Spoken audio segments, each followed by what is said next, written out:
You are listening to another episode of the Coaster 101 podcast. I'm Andrew Stillwell, and in our recent history of bringing really great guests to the podcast, we have another group of guests this week.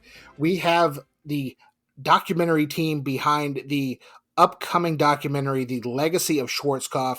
We have producer Chris Roberry and cameraman Robert Engel. Gentlemen, welcome to the Coaster 101 podcast. Thanks so much for having us, Andrew. Yeah, thanks for having us. Chris, I feel like this is one that's a long time coming. I was telling somebody before we started recording, I've tried to get Chris on the podcast in one way or another, in some capacity. Again, one of the most interesting men in themed entertainment, because he knows where literally every body is buried. So I'm very glad to have you on the show. Well, man, you've really built me up here. I'm not so sure I can live up to that expectation, but I certainly appreciate that sort of intro, Yes. to say the least. And I'm glad that we're finally getting a chance to sit down on the podcast, because yes, we've been talking about this forever, and it seems like there's always a different topic we want to talk about. So you finally got us pinned down here on the documentary. So I'm glad we're able to talk about it. I've got one, a topic that you have a little less red tape, I feel like, as a producer of this film, compared to having to ask people with other organizations you're part of for permission to say certain things. So The times have changed, my friend. Times have changed. I love it. And Robert, I don't think we've met, but like I said, very excited to have both you guys on the podcast this week.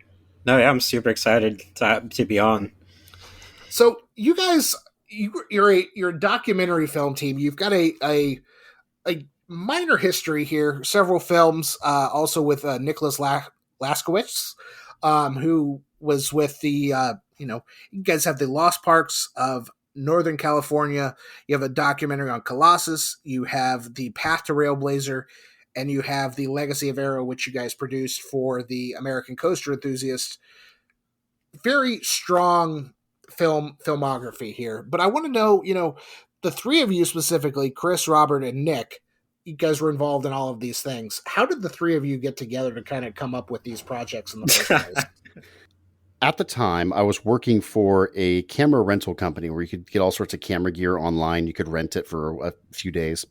And I kept seeing video of this kid who was an ACE member locally in Northern California, and he kept getting in the news for coaster-related and park-related stuff. He was everywhere. And I thought to myself, I bet you he would be a great person to partner with. I had this idea to do a web series. So I rejoined ACE since early 2013. I met with Nicholas at the boardwalk, Santa Cruz Beach Boardwalk, and said, hey, you want to do this? I have this idea for a history series. You think ACE would be interested in being part of that and working together on it? And he said, yeah, I think that'd be really cool. A few months later, we get our first episode out on Pacific City, and it's received pretty decently. Nicholas and I had a lot of fun together doing it and thought, why don't we do some more? I wonder how many more parks there could be. There can't be that many in Northern California. Well, come to find out, there's like 50 of them that we could have done research on, which was insane. We didn't even think about that. We thought there was like maybe 6 or 10. So we keep coming up with these new parks, finding new ones to do. And then we do one on the old Manteca water slides, which was a legendary park in the Northern California, kind of Central California area. And that's where Robert comes into play. Robert, how did you come to be part of the Lost Parks team? So it's funny because I never realized that you had rejoined ACE in 2013, because that was when I joined for the first time, was 2013. So when I had joined in 2013, that was when Gold Striker was being built at Great America. And I had met Nicholas at an ACE event and just kind of fell into place. Hey, I'm working with this guy named Chris Roberry. I'm like, sure, okay, I don't know him. We're going to be filming this web series on the Manteca water slides. And I'd seen the first few episodes of Lost Parks in Northern California. I'm like, okay, yeah, this is something I'm really interested in, because I had just gotten into photography at the time. So I got in the car with Chris, Nicholas, and myself, and we drove like 2.5, 3 hours to Manteca, and then rest is history. Oh my gosh, this is like it's like a coaster enthusiast buddy comedy at this point. Yeah, it really is. That's an understatement. So, you guys, you again, the film that I know this team from is Legacy of Arrow, which I believe was 2016 ish thereabouts. You know, how was it? Arrow is this iconic, legendary company in the coaster space. How did you decide to start and do like a full length documentary? Why Arrow as opposed to anybody else? Well, that's a great question. It started off that it wasn't going to be a documentary at all. It was going to be a 30-minute special, just a dedicated special on Arrow development. We had seen so many of the Arrow vehicles and rides that were in the Bay Area. We thought, well, that would be good to be able to capture those. And we knew that the factory was in Mountain View somewhere, which was nearby to where we were. So we decided, well, why don't we just make it a 30-minute special? So we started doing the research, Nicholas, Robert, and I, and gosh, it became pretty apparent rather quickly that this wasn't going to be able to be contained in a 30-minute special. If we were going to tell this story like a Lost Parks episode, it had to go bigger. So it ended up being a 60-minute special. And then eventually it just ended up being a 72-minute movie that we thought told the story in not just complete in depth, but also to the point that it wasn't too long that a non-enthusiast wouldn't be able to sit down and enjoy it. We were very much cognizant of keeping a non-thusie keeping their attention the entire time. So that was very much at the front of mind. So that's kind of how the documentary really kind of came about. And the way that finished is just insane. Nicholas was doing edits on the movie on his laptop, taking the train from Southern to Northern California. It was insane. It was incredible. He probably wanted to kill me afterward, and he had every right to do so. But we got it done. I think the final edit to the movie was made 2 days prior to the premiere, and that was only because 3 days prior to the premiere, we were reached out by one of the founder's daughters who heard an ad for the premiere on the radio, at the radio station I worked at, and got in contact with us. So we couldn't say, no, we can't put that in the film. No, of course not. And you're 72 hours to the premiere, and she's now reaching out, like coming out of the woodwork, but it's a worthy addition to the film for sure, I feel like. Absolutely. And Nicholas, who's unfortunately not here with us tonight, could speak more to how much editing and time that required, but he knocked it out of the park. And I think the fact that you see how many views that video has gotten over the years, over 1.5 million as of today, is a testament to that, to the passion and the storytelling that we were able to do, to take an obscure thing that maybe not many people thought about and make them legitimately care about it and see why they are so important to all the fun that we're still having in parks today. Yeah. And you guys know this as well as I do. Roller coaster enthusiasm is a niche topic in itself. When you go deeper and deeper into the niche to this defunct roller coaster manufacturer that, closed up shop in the early 2000s, you're getting deep in the weeds. The research process for that, though, how does one start? Obviously there's an idea, but where are you going, especially for a company like Arrow, who had been defunct for a decade plus at that point? Where are you going to start with this research process? Luckily for us all being local to the Bay Area, the Santa Cruz Beach Boardwalk was actually a huge asset in this, because the boardwalk is, I don't want to say the only, but it's definitely one of the only few amusement parks that I know of that has an actual on-site archivist that manages their archives. And they had so much stuff on Arrow. And it also helped at prior time that Dana Morgan used to be the general manager of the Boardwalk, which obviously is a direct connection to the company. So really the Boardwalk was a huge stepping stone, and Nicholas has an incredible relationship with that park. So they were really a huge asset in beginning that research. And that, of course, goes back to seeing Nicholas hit the news for riding the Louvre Carousel 100 times on its 100th birthday, or creating a scale replica accurate model of the original Haunted Castle out of Lego. He was an organic media machine for the Boardwalk. And it was great, though, because it brought attention to the park. And more importantly, it brought all of us together. It's crazy how the butterfly effect, these little things add up. Yes. Well, again, the success, as you mentioned, 1.5 million views on the Legacy of Aero. You wanted to follow that up, presumably. I mean, that's why we're here talking about this on the podcast. How was the decision made then to go with Schwarzkopf as kind of your second longer form documentary profile?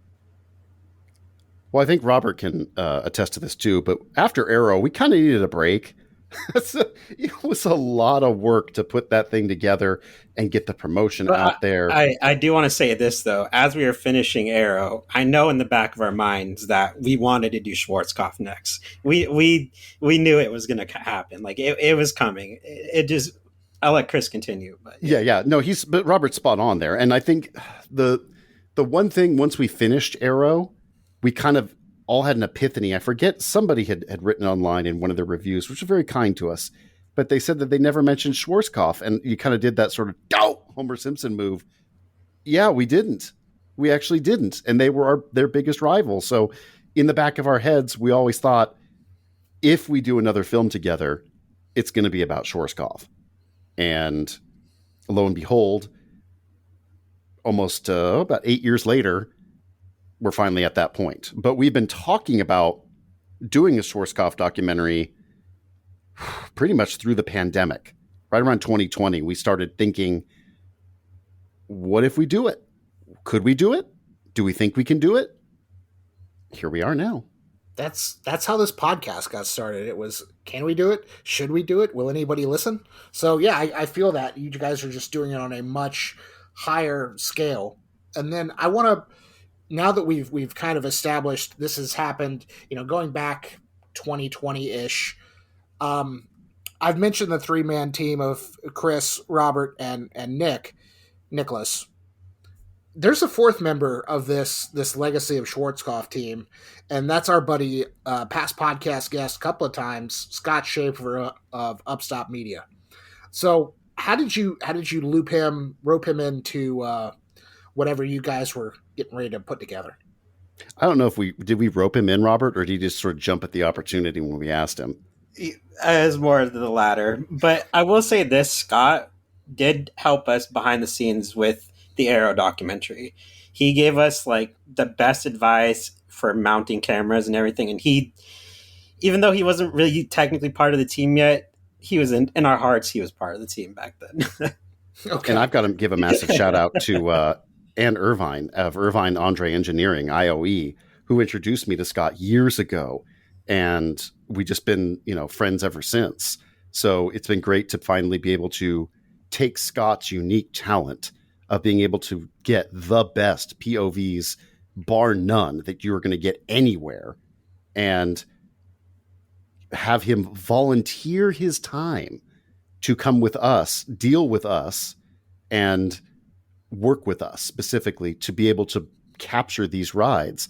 Because one of the things that we kind of joke about kind of in a morbid kind of way is that so many of the rides that we captured for Aero are gone. Like, we lost 2 log flumes that were captured on the documentary. If they weren't in the documentary, they wouldn't have been captured. So we're really excited to be able to capture that for posterity, to show off what things were like back in the day. That's right. And you say, Scott heard about this and jumped at it. That doesn't sound like him at all. Just. Oh, no, Scott, never. Come on.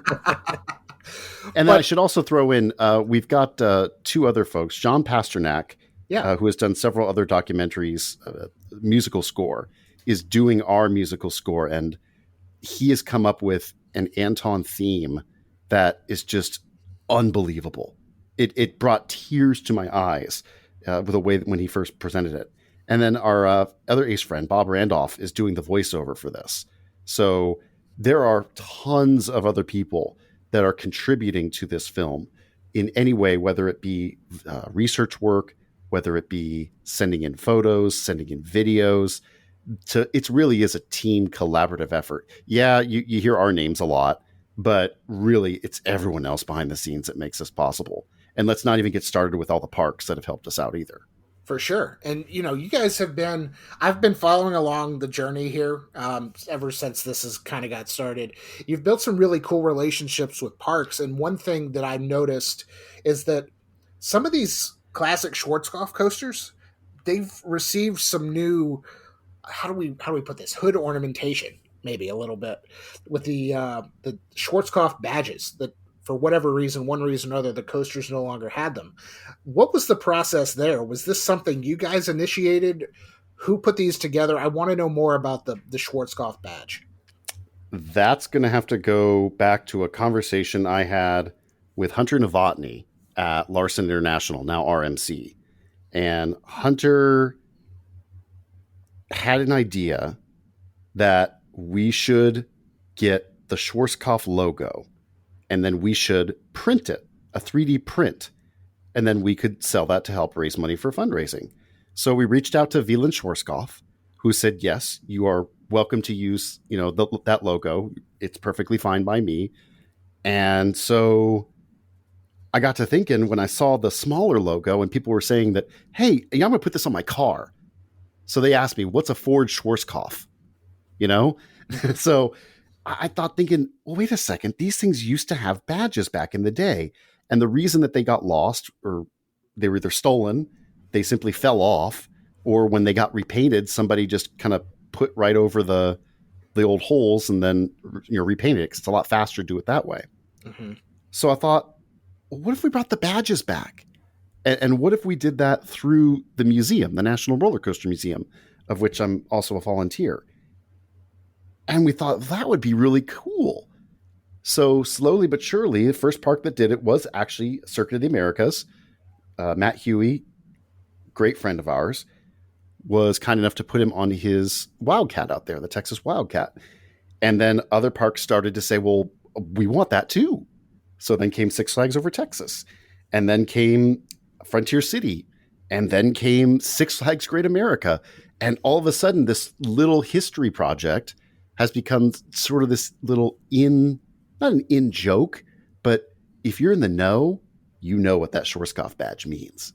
100%. And to see all the parks who also understand that and want to share that with their guests, that's a really special feeling.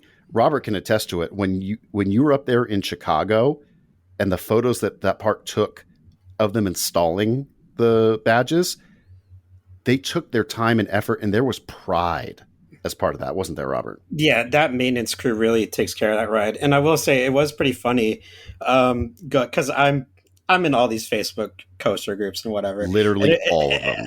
And it was really funny seeing people literally day one post photos of the badges. And I'm like, that made my heart happy. It was so cool. It was really awesome. I love that. And yeah, if I may interject here, a couple of weeks ago, we did have Matt Huey from COTA on the podcast. If you have not listened to that, make sure you go back and listen. Fantastic interview. Super passionate guy. His candor, because he works for an independent park and not a corporate park, it was insane. Like, he was telling me, like, pointing out things like on his wall, like, that have not been announced for COTA Land yet. So go back and listen to that episode. I'm so happy, by the way, to see Matt thriving. I first met Matt when I moved out here from California to Six Flags Over Texas to work in communications, and I got to work with Matt there. And man, we had a blast. We always appeared on TV together because we just kind of fed off each other's energy. And now for Matt to have a park to car his own, man, it's so much fun to watch, and it's also a blast to work with him directly through Ride Entertainment as well. Yeah, it's awesome. He's great. I hope one day to get out to Coda and Coda Land. And Chris, the other I know associate, a great date that you can come out. we will talk about that later. That is coming up. But I want let's the we talked about the kind of the filming process and research process for the Legacy of Arrow documentary. But with Schwarzkopf, this is a roller coaster company. They built almost 150 coasters. There's less than 50 left. Where were you pulling your inspiration from? And I saw you guys went out to the original Schwarzkopf factory that I think still has the S on the building. But where were some of the filming locations that were most important for you to kind of get to and document these attractions? You mentioned it. I'd say definitely all the locations in Europe. Yeah. Those were huge. Definitely everything in Europe was huge. And getting to see the original factory and the S still up on the roof was Actually, it's the K. or K. Sorry, my bad. That's You gotta be historically accurate. Sorry. Ugh. And I have it as my profile picture too. Yeah, what's up with that, man? Come on. K is in K. Chris. Yeah. Sorry. It's all right. I'm never gonna let that down now. Ugh. I'm taking away one of the zeros on your paycheck, buddy. That's fine. No, it was really cool, and it's still the same building. I forget if you look it up on YouTube, there is actually a documentary on Schwarzkopf that's all in German. I don't remember the name at the moment, but you can see Anton walking through the front door of that building and everything. Granted, now it's not a roller coaster factory; it's actually a nightclub / casino weird mix thing, but it once was a roller coaster factory where all our favorite rides were built. So that was really cool. Yeah, to see the door is virtually unchanged. That's a moment to see that video, and then to see, no, we're walking in his footsteps right now. And to think, yeah, many of us have Schwarzkopfs that those are the rides that got us into becoming an enthusiast. I know for me, it certainly was. So to see this is where it started, this is the sort of ancestral home. It's almost like a pilgrimage in a way. Mm-hmm. Yeah, I feel that because I was never really at the age where I was like counting coasters right when I first started riding them because I wasn't into them like that. But I do know my first big coaster was either Python at Busch Gardens Tampa or Scorpion at Busch Gardens Tampa. So Legacy of Arrow, Legacy of Schwarzkopf.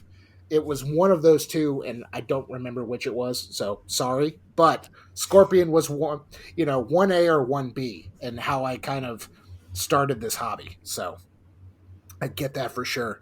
When you were kind of researching and going through this filming process, going to these locations, seeing the former factory, filming these, the remaining coasters that are left, what was something that you guys learned that you weren't previously aware of that kind of took you by surprise? There's a few things that we can't reveal yet until the film comes out. So how's that for a tease? Hey, I'm all for teases here. But I kind of want to hint at one without giving it away. Go for it, man. I trust you. There is somebody directly with the Schwarzkopf family who we were not aware that did a lot of the design work. That will be revealed in the documentary. And this person basically is Schwarzkopf equally as well. I don't want to give away too much, but yeah, I'm trying to be secretive. Listen, I appreciate the candor. Like I said, you guys aren't a corporate park. You guys can tell me a little bit of the spoilers. You don't have to tell me everything. We're good. Oh, no, we can't. Nicholas or Scott would absolutely murder us. Yeah, it's fine. We're all friends here.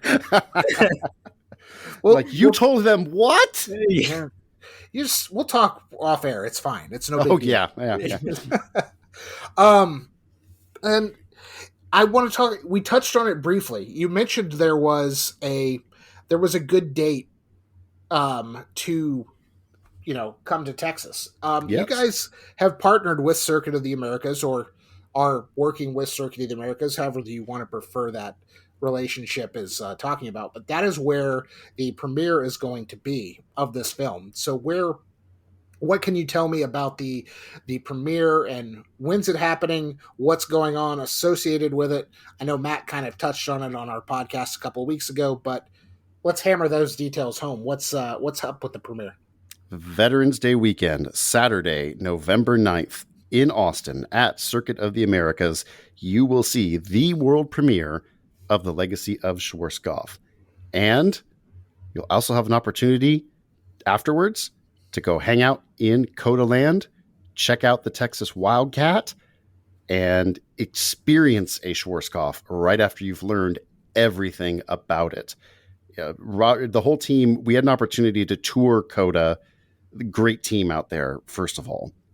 And when we were out there filming for Texas Wildcat, and they took us around the whole facility, and Robert, we were blown away. That place is amazing. Do their go-karts. That's all I'm saying. Do their go-karts. Just make sure that Scott is not in the heat with you, because he will smoke you. Yeah. But their facilities were beyond top notch.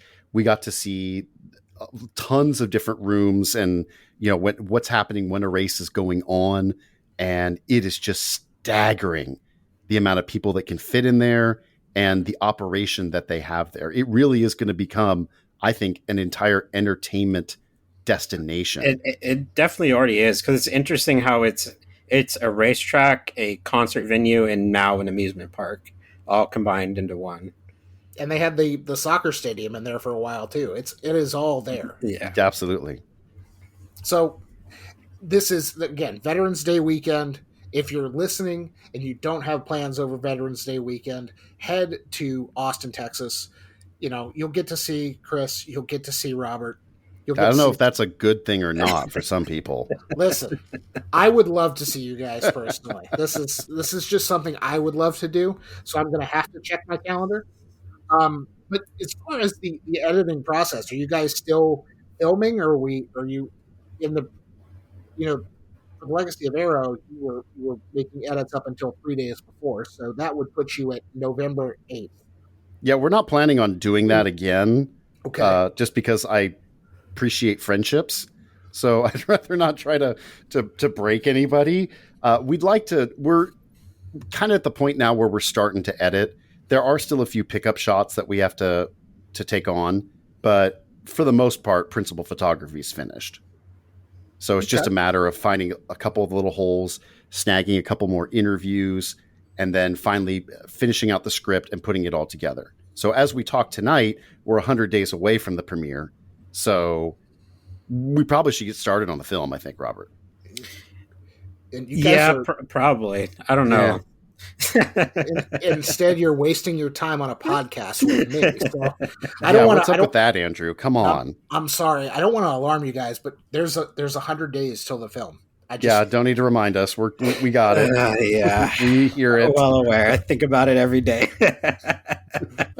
Oh my gosh! And then the best part about this is that because we're sadists, we told everyone we'd make a second film after this about the history of American coaster enthusiasts.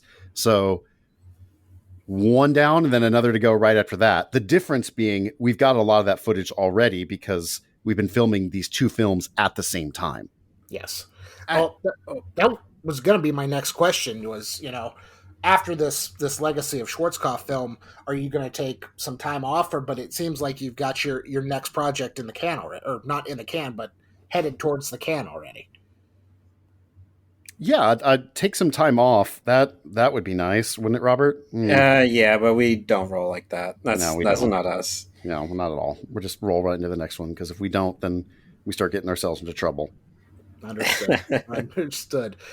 I want to talk a little bit about the relationship you guys have with the American Coaster Enthusiasts. Obviously, you're all ACE members. I think I'm a member right now, unless my membership has lapsed. So if Elizabeth happens to be listening to this, I'm sorry. I'll re-up. Yeah, just call Jeffrey. He'll take care of you.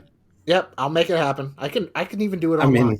I could search the database right now. I am an assistant regional representative. Flex that.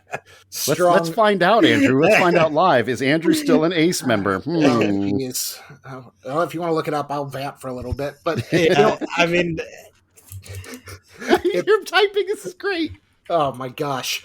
Yep, it's probably lapsed as of June 2024, if I had to guess.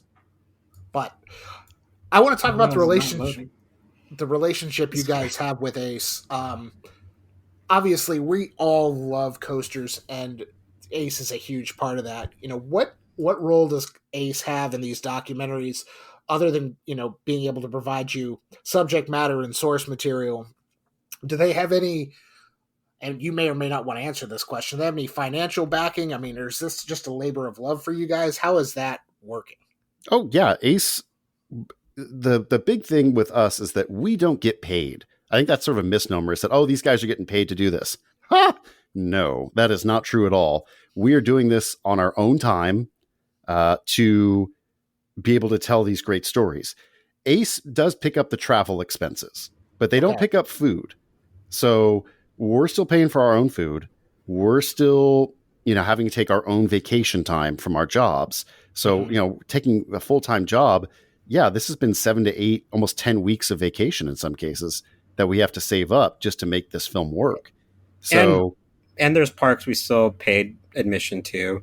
And like at Oktoberfest, we paid for all our rides and everything. So, okay.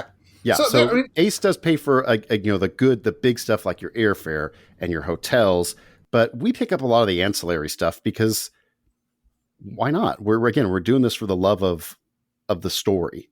And goodness, this Schwarzkopf story, it seems like with the more research you do into it, the better the story gets.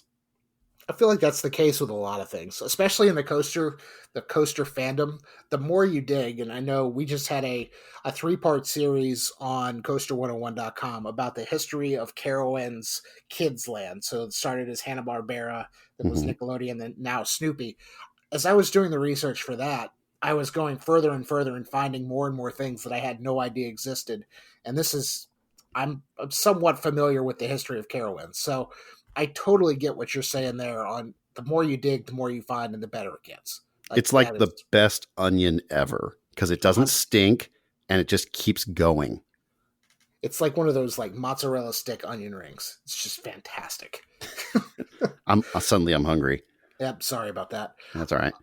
If, after the history of Ace, again, a film you guys are working on, do you have not necessarily asking you to tip your hand here, but if there was a third coaster manufacturer or amusement industry company to complete a trifecta of a documentary series on the legacy of blank, do you have a dream company that you would like to go after and learn more about, or is there one that's a logical next step in your eyes? That could have two separate answers to it. But are there other historical companies out there that you think, yeah, we should do this? For me personally, it would have to be it'd have to be a wooden coaster manufacturer. I would go with PTC obviously has a huge history. I mean, gosh, you could do a 10-hour documentary, I feel like, on PTC. Another one that comes to mind is Pryor and Church because they had a lot of influential designs. Those are two big ones for me. I don't know about you, Chris. Well, and you were talking earlier about how Santa Cruz has done such a magnificent job of preserving its history. PTC is another one that has a full-time archivist, and their job is to ensure that legacy of history that is so rich. They've been here since practically the beginning of the industry. They're IAAPA member number 001. That's saying something. You take priority over anybody else on the show floor. So you can go wherever you want because you have seniority. And that PTC, says a lot. Oh, sorry. Yeah, PTC has made everything from carousels, flat rides, coasters. I mean, they've done Skee it all. ball. Yeah, skee ball. That's right. Yeah. Laughing Sal's. Yeah. You name it. It's incredible. So, and a massive shout out to Tom and Janine and Mike over there for just being awesome. And they were kind enough to let us in to talk with about Connected by Coasters, and they even created a Connected by Coasters car, a fully operational single PTC car that has the Connected by Coasters artwork on it. You'll see it at IAAPA. It's stunning to see in person. It really is. So, but that's, you get us talking about stuff and then we won't be quiet. It's because I used to work in radio. I can't shut up. So you asked about, would there be a trilogy? Could we have our own Star Wars trilogy for Thuzies? I would love to be able to do that at some point. But what Legacy of Arrow taught me, and I think taught the whole team, is that, yeah, you got to have a break, because this stuff, it takes over your entire life. 100%. So you've got to be able to have a little bit of a break. But would I want to do a film again? Absolutely. Personally, I'm leaning towards Legacy of Wacky Worm. I think that's a great way to go. There's plenty of them, goodness knows. Oh my gosh. And it's time that the Wacky Worm story was fully taught and fully explained. Because I bet you there's a Thuzy behind Wacky Worm that thought the best thing I can do is create a ride that can be multiplied 1,000 times and they can pad their coaster count. There it is. I bet you that's the story. I can't wait to tell that.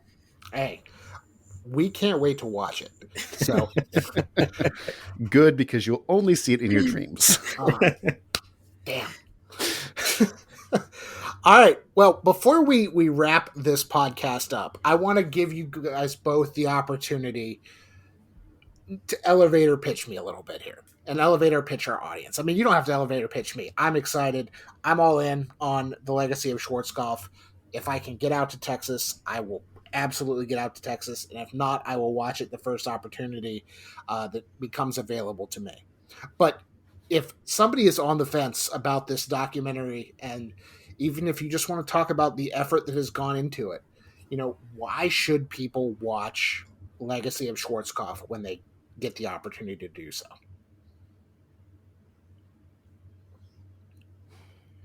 That's a loaded question. For the really loaded question. For the audio audience, Chris he dove into a very pensive look. He has grabbed his chin. He is thinking. He is contemplating.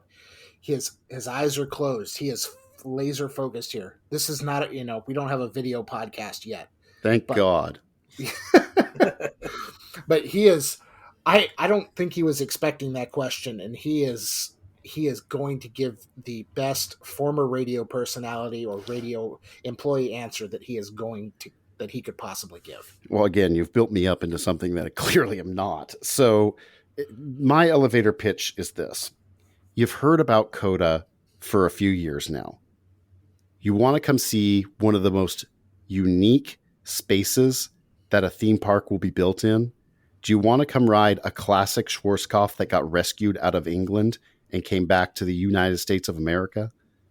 Do you want to see a film that has taken over 4 years of blood, sweat, and tears and love to put together with a couple hundred fellow enthusiasts so you can enjoy that communal experience? And do you want to spend that time together in Austin, Texas? Come on out, enjoy the film, come on some rides, and cross it off your bucket list. Wow.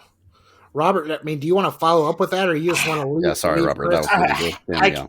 I can't follow up with that, but I do have something to add to that, because we did forget to mention something. So you can come to COTA on November 9th, but there's also a second opportunity to come watch Legacy of Schwarzkopf. If you're in the Orlando area on November 20th, we are going to be doing a screening at Fun Spot Orlando.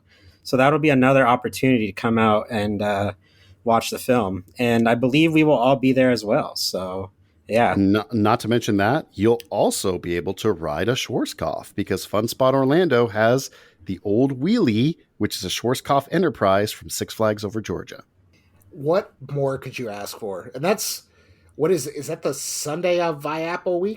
It's the Wednesday of IAAPA. Wednesday of IAAPA. Perfect. Yep. So right in the middle of the show. I mean, this is fantastic. So if we want to get tickets to either of these screenings, either the Austin screening at Coda or the IAPA screening in Orlando.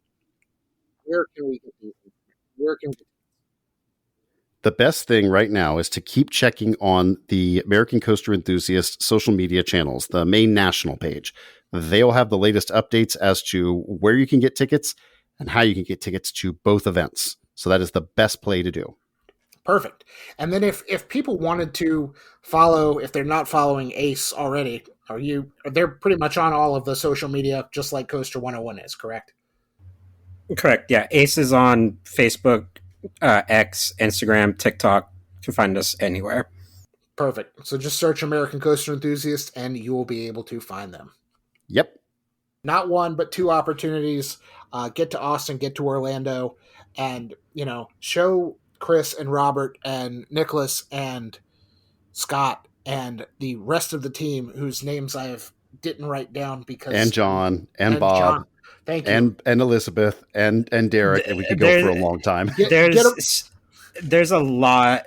The one thing that I do enjoy or like that we did with this film was we were able to get all of the committees that Ace has, and this has really been a collaborative effort with Ace in general. And it's a good opportunity to let the volunteers and Ace shine and, really let their work be, out on an industry platform. It's really cool. Yeah, I think a lot of people don't recognize that Ace is the largest enthusiast organization because you have so many great volunteers who are willing to donate their time back to the organization and back to the members. So it's members working for members. It really is. It's a cool thing. And one of the things that we keep harping on and we keep coming back to is that, you come for the coasters, but you stay for the family. And it really is. It's your coaster family. It's so cool to be able to have all these people. You can go to, and we did, you can go to any park on this documentary trip and you will find fellow Acers or fellow coaster enthusiasts. Heck, we ran into international enthusiasts at a small little family-owned park in Monrovia, Maryland. The odds of that are infinitesimal. Like, I remember waiting in line for Olympia looping, and the guy in front of me was wearing Cedar Point eyeglass straps, and I couldn't believe it. I couldn't believe it. I feel like that's the international symbol for coaster enthusiasts. Exactly. Those neoprene straps. Or Scott, who was up at the Washington State Fair, and he ran into a gentleman who was chasing wildcats. That was his goal, was to ride every wildcat that was still around. So he just happened to catch up with him in line, waiting for the wildcat at the Washington State Fair, which is not open very much. It's only open a couple weeks out of the year. So it was a difficult get, but he flew all the way out here just for that. Again, what a great story. And why do these rides specifically do this to people? There's something about them. You can't put your finger on it, but we can't wait to tell that story of everyone who is doing this sort of thing. It really is incredible. And I pinch myself just thinking that we get to do this. We get to tell this story. It's a lot of hard work, but we got an opportunity to go to Germany. We had an opportunity to, interview Roland Mach inside Europa Park. That was something else too. Goodness, the behind the scenes commentary on this film will be longer than the film. I love it. Well, I tell you what, I feel like no better way to end it than that last sentence from Chris. I mean, again, Veterans Day weekend in Austin, IAPA week in Orlando. Go check out this documentary, Legacy of Schwarzkopf. It's going to be fantastic. Chris, Robert, thank you guys so much for the time. And like I said, I can't wait to see this film in person one way or another. Yeah, thanks for having us on, Andrew. Absolutely. Thank you, Andrew. Appreciate your time. You got it. And that's going to do it for this week's episode of the Coaster 101 podcast. Head to coaster101.com if you prefer to consume your content with the written word. We're also on social media at Coaster 101. Anywhere you find social media, we're probably there. Have a merch site, c101.co/tpublic. for some coaster and theme park inspired Coaster 101 merch. And as always, if you're listening, make sure you're liking, rating, reviewing, subscribing, and telling other people how great this podcast is, because the more people who listen, the more great guests like Chris and Robert we will be able to bring on. So make sure you're doing that as well. One last thank you to JMMD Entertainment for our theme music, and we will talk to y'all again soon. See ya.